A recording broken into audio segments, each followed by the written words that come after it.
Salut à tous, c'est Astop et aujourd'hui on se retrouve pour le top 6 des légendes urbaines japonaises super flippantes. Et c'est parti. Teke Teke, ce n'est pas son vrai nom, c'est le bruit qu'elle fait en se déplaçant. Parce que la jeune femme que voilà s'est prise accidentellement un métro alors qu'elle se trouvait au beau milieu des rails.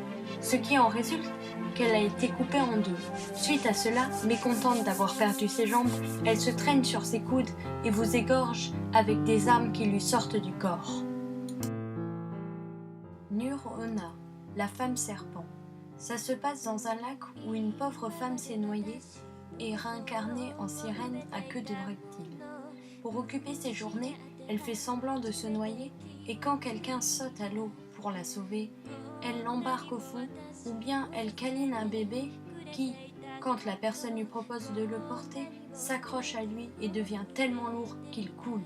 Et si ça ne marche pas, Nur sort une langue immense de sa bouche et aspire le sang de sa victime avec.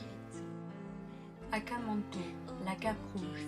Cette légende est si ridicule que tu as du mal à avoir les chocottes. Mais un peu quand même. En gros, tu fais caca tranquillou dans tes petites toilettes et au moment de saisir ton papier toilette molletonné, que tu te rends compte qu'il n'y en a plus, à ce moment-là donc, la cape rouge apparaît et te demande papier rouge ou papier bleu. Rouge, on te vide de ton sang.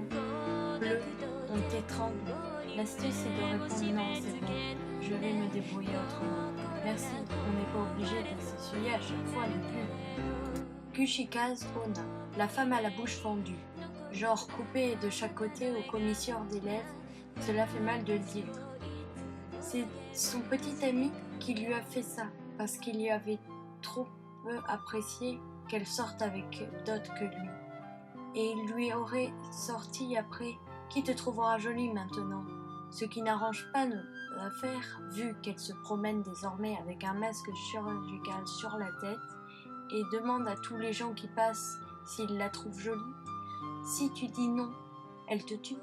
Si tu dis oui, elle enlève le masque et elle te repose la question.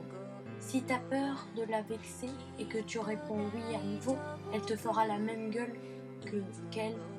Moi, si je la croise, j'essaierai juste de changer de sujet.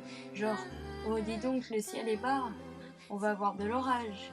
Qu'est-ce qu'elles veulent faire alors, hein? Le village d'Inukaki. Une petite commune bien sympa, tendance anarchique où, comme le mentionne le panneau à l'entrée, les lois constitutionnelles du Japon ne s'appliquent pas ici. De fait, les villageois s'en donnent à cœur joie. Niveau insectes, meurtres et cannibalisme. Autant te dire que si tu décides d'y passer les vacances, tu ne reviendras jamais.